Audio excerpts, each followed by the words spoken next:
Well, hi. In the second part of this painting, I'm still painting the background. And you know what? It's very interesting, right? So put yourself in my shoes. How do you narrate painting videos? Now I paint, now I paint some more, now I paint some more. It's kind of hard to find a vocabulary to just fill the void and to really just explain the process.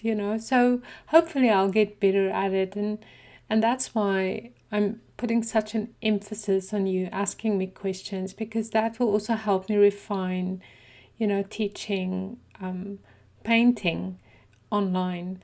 It's actually not as easy as it looks. But anyway, I just want to bring your attention to that top leaf that I just painted and the little bit of light that I left around it, not painting the background quite in it. And you know what that is? That means that there's light coming in from behind the leaf. And that's why I sometimes tell you not to paint everything into the background, but to leave a little bit of light around the flowers and the leaves. Not always, but sometimes. Always except sometimes.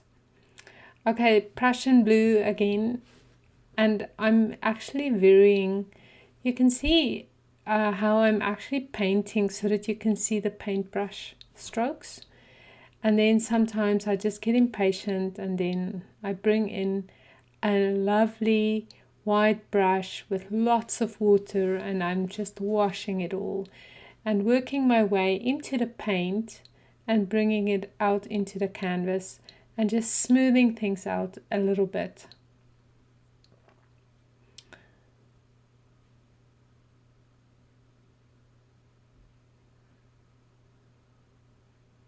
So washes is really a wonderful way to cover your painting and your canvas. There's nothing more intimidating than a blank canvas. And a wash is just a way to cover the canvas so that it doesn't glare at you, screaming at you what you're going to do, how you're going to fill me, and it can really be very intimidating. And that's maybe subconsciously why I love to just cover my canvas with a wash, because then there's texture on it. And even if I don't paint one thing on it, I love the texture on it just as it is. But then it also opens you up to possibilities of adding more color, blending. And in this painting, that's exactly what I'm going to do, just in a little bit. But first I'm just going to paint a little bit more details on the flowers, and I am just going to play you a little bit of music while I'm doing it, and then I'll come back and I'll talk you through the blending part of the background.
Okay, so here you can see I'm adding my flower pot pattern paper again to the canvas, just with Mod Podge. And this is a little neat trick that I think I've taught you, how you can integrate paper or imagery onto your painting with Mod Podge. So, and then I'm going to paint over it so that it integrates the painting, the background paper totally into the painting, so that it almost looks like I've painted it on versus stuck on a piece of paper. So just make sure that you rinse your Mod Podge brush really well.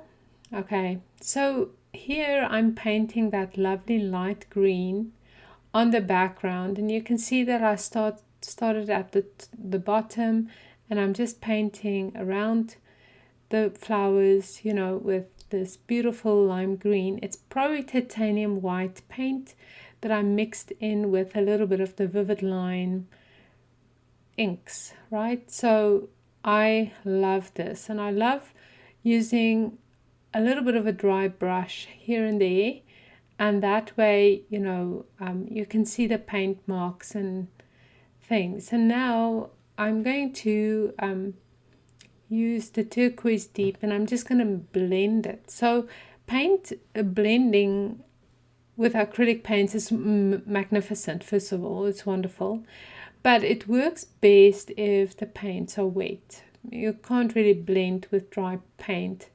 So I'm just going to squeeze out a little bit of a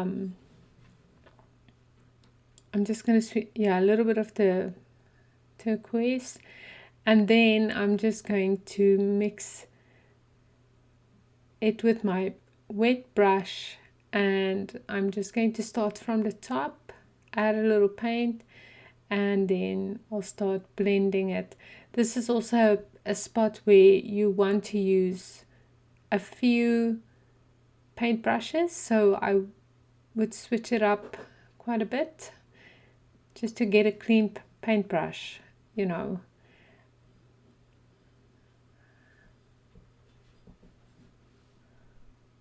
or just clean your paintbrush then properly, and maybe even dry it with a towel. But I'm probably just finding more paintbrushes, and then you can dry brush, is the best way to blend them in. Just go back and forth and paint, just mix the two paints on the canvas and with a dry brush. And like I said, the trick is to use a clean brush often.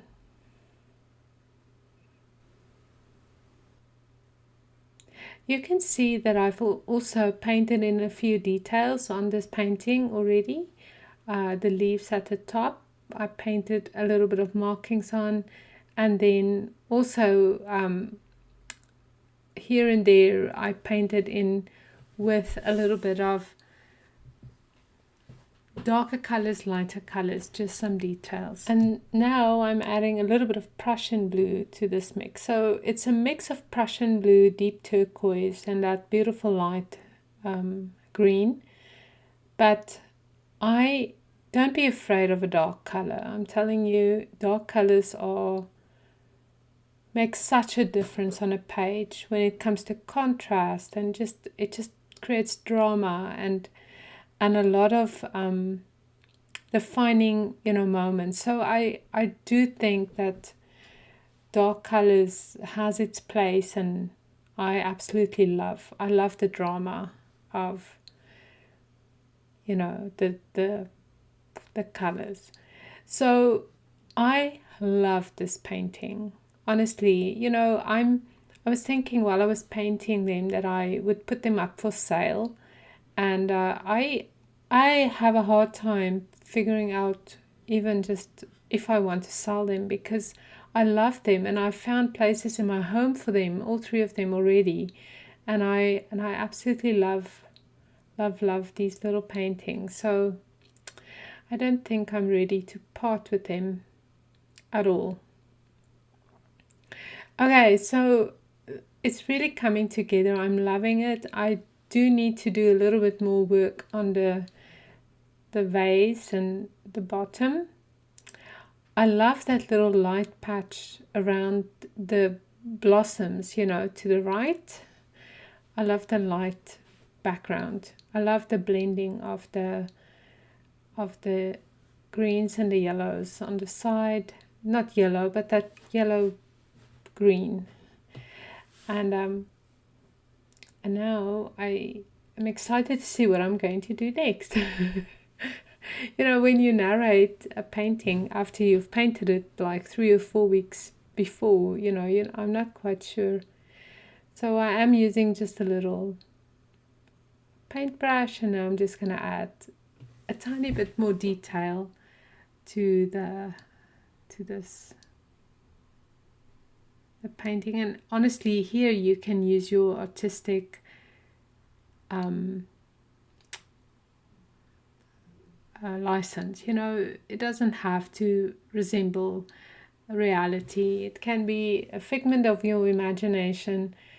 I just always like to refer to actual flower, whether in real life or in a photograph, but it just always gives me that point of reference, because I cannot imagine it truly as beautiful as it is. But yeah, I love the mark making, and I love the light piece in the background behind those flowers. It's really beautiful.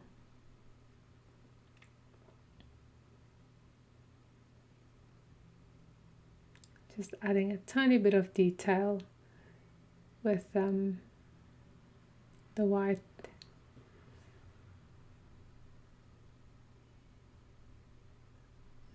And you know what? You do need a steady hand, but it comes with practice. So that's the good news, is if you don't have it yet, just keep on practicing. It will come.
Hi, just so you know, all the music that I use through my website are licensed through Soundstripe. So I purchased the licensing to use the music, and I just love the music. They have the most beautiful pieces, and I'm always surprised at how well it fits, just the atmosphere of the painting and so on. Okay, so this painting is almost done. I'm absolutely loving it. It's absolutely one of my favorites. That flower with the yellow inside part of it, the pink one just left of the protea, is one of my favorite flowers. I just love it. And now I'm just integrating the vase into the painting with a little bit of impasto white paint. So again, the heavy body acrylics is wonderful for impasto. I love the fact that acrylic paint dry quickly.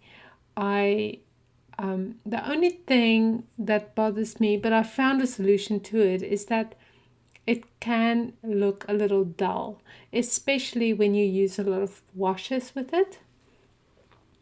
But the solution to that is that beautiful Liquitex high gloss finish that I dilute it with water and then I just paint it on.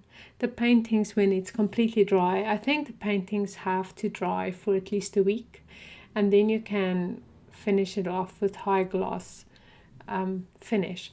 And I love the gloss because it draws into the painting, it doesn't sit on top of it. So it's a very interesting product, and it only gives a little shine when you look at an angle, so it's not so shiny that when a light shines on it you can't see anything.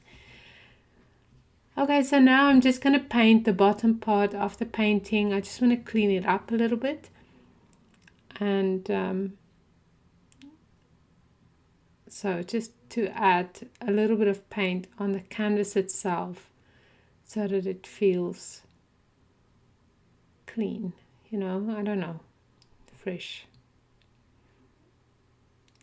And again, when you go to Michael's, and I buy all my products, all my supplies from Michael's, because we have a Michael's just close to us, close to my home, and I always use the coupons. And there's actually a frame that will fit this 16 by 20 inch paintings, and it's a beautiful gold frame. And I think it will look beautiful, when you just slot it in there and gift it to someone. It's a beautiful little gift. So, okay, this is it for this painting. I'm so happy that you sat through 4 paintings of me talking to you so far. It's a miracle. And I'm just thankful that that you've not, decided that you hate my voice. I must say, I'm tired of talking, and it's hard to believe that someone can actually just don't get sick of you. So I hope don't get sick of me. But yeah, so the next painting is one where we're going to be writing on the painting, and then we have one more vase painting, and then we're done with the class. But I'm looking forward to going through my process with you. Little white splatter, just a little bit here and there. And it just creates a little bit of drama on the painting.